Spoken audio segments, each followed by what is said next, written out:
আমার আল্লাহ ডাক দিয়ে বলেন, ওগো হাবিব, আপনি নবী মুস্তাফার যদি ঋণ শোধ করতে চায়, সুবহানাল্লাহ।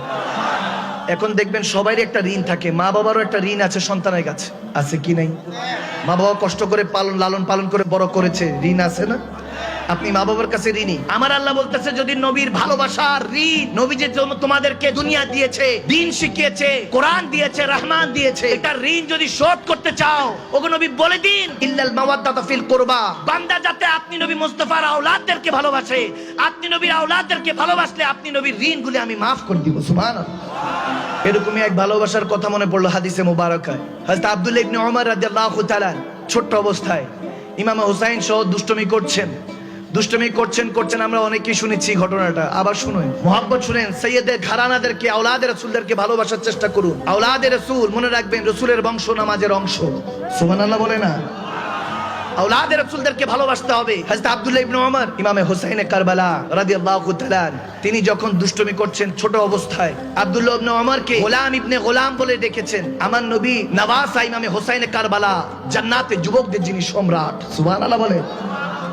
তিনি বলতেছেন, এ গোলামের ঘরে গোলাম। আব্দুল্লাহ ইবনে ওমর রাগ করলেন, ছোট অবস্থায় নালিশ দিলেন খলিফাতুল মুমিনিন হযরত ওমর ইবনুল খাত্তাব রাদিয়াল্লাহু তাআলা আনহু, তেনার কাছে নালিশ দিলেন যে বাবা আমাকে গোলাম ডেকেছে, গোলামের ছেলে গোলাম ডেকেছে ইমামে হুসাইন। মজলিস বসে গেল, দরবার ডাকানো হলো, সবাই থরথর করে কাঁপছে, কি জানি হিসাব নিকাশ হয়, একদিক দিয়ে রাসূলের নওয়াসা, আরেক দিকে ওমরের নওয়াসা, কি জানি হয়। বুঝার বিষয়, এগুলো বুঝতে শিখুন।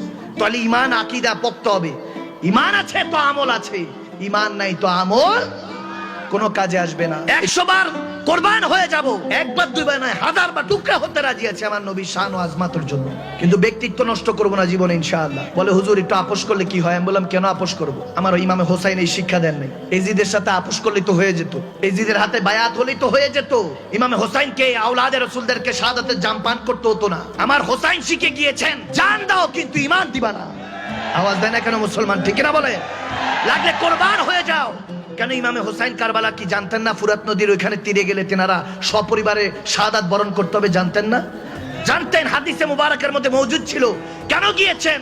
শেখ দিক নির্দেশনা জান্নাতের যুবক সম্রাট ইমামে হুসাইন কারবালা দিয়ে গিয়েছেন এজন্য যে মুসলমান কখনো ঈমান নিয়ে সওদা করো না, লাগলে আল্লাহর রাসূলের মহব্বতের জন্য, হুরমত ও আজমতের জন্য, কোরআনের জন্য, ইসলামের জন্য পরিবারকে কোরবানি করে দাও, শাহাদাতের জাম পান করে দাও, সয় সম্পত্তির উপরে আগুন লাগিয়ে দাও, তারপরে কখনো আল্লাহর রাসূলের মহব্বতের মধ্যে কোনো দাগ আসতে দিও না। ঠিক না মুসলমান?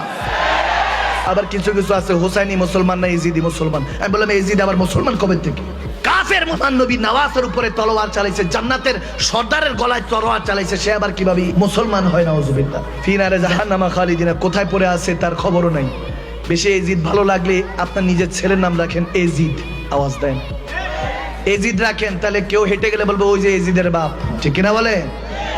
ভাইরা আমার, ইমামে হোসাইনে কারবালা যখন দেখলেন যে মজলিস বসা হলো, হযরত ওমর রাদিয়াল্লাহু তাআলা দরবার ডাকলেন, সবাই বসে আছে, থরথর করে কাঁপছে। হযরত ওমর জানি কি হিসাব নিকাশ করে, একদিকে রাসূলে পাকের নওয়াসা, আরেক দিকে হযরত ওমরের নওয়াসা।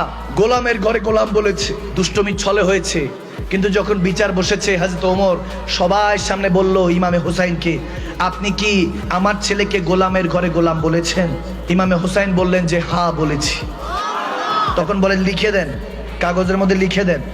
বলে নিয়ে আসেন কাগজ কলম, নিকাল গোলাম ইবনে গোলাম। হযরত ওমরকে লিখে দিলেন। হযরত ওমর ওই সার্টিফিকেট, ওই কাগজটা সবাই সম্মুখে লিখে দেখে বলতেছে, আমার প্যারা নবীর হাতে যখন কলমা পড়েছিলাম, আল্লাহর হয়েছি, ইন্নাল্লাযীনা ইউবাইউনাকা ইন্নামা ইউবাইউনাল্লাহ, যখন আল্লাহ তাবারক ওয়া তাআলার হয়েছি নবীর হাতে বায়াতে রাসূল গ্রহণ করে, আজ পর্যন্ত শুধু গোলামি করে গিয়েছি, সার্টিফিকেট পাই নাই, সার্টিফিকেট কখনো আশাও করি নাই, কিন্তু পাইও নাই।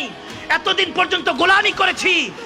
এই মক্কা নগরীবাসী, মদিনাবাসীরা দেখো রাখো, আজকে সার্টিফিকেট পেয়ে গিয়েছি। সাহাবায়ে রাসূলদের থেকে আকীদা শিখুন। আর সেই ওমর ইবনুল খাত্তাবকে নিয়ে এই আবুল আলা মওদুদীর গোষ্ঠীরা জাহান্নামের কীট, এরা বলতেছে আমার সাহাবায়ে রাসূল সিদ্দিক আকবর হযরত ওমরের নাকি 1-2% গুনাহও ছিল। নাউজুবিল্লাহ। এই লামাযহাবী দল, আহলে হাদিসের দল বেড়ে গিয়েছে।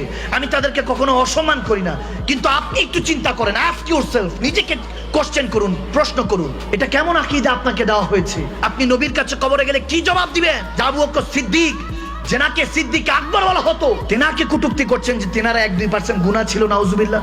এটা বলার সাহস তো আমাদের নেই।